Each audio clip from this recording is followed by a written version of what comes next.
Savedma de o Flapacar, mais n'est que cloc. Manco d'ara une neube delfeno. Ah.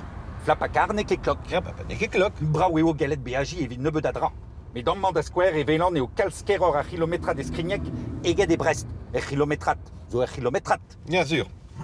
A ker orzo, mahad mator et on entado var a zizun, n'est que reis. C'est zo hervez a pezarit.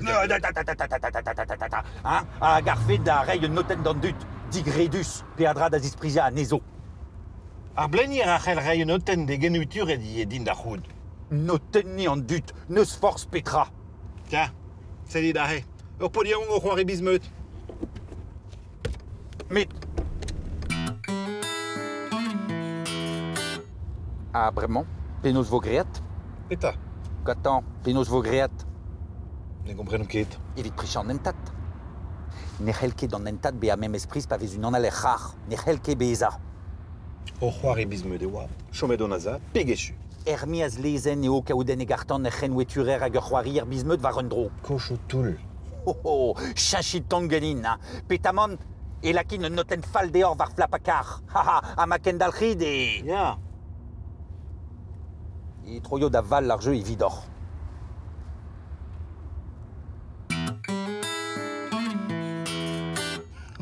Oh, yo, plaire peut se discocher de néant.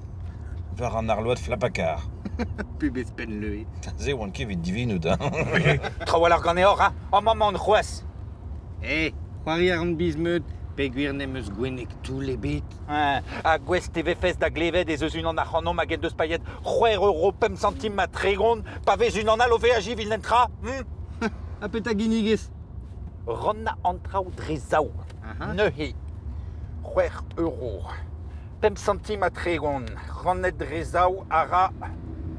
€3 centim pepini a c'hoaz, un anter centim aprofondi da rabaklem, me bremañ paia pe disken. Mat, a me ginnig d'ur disken war bord an ent. E gise po ket trabet da baia.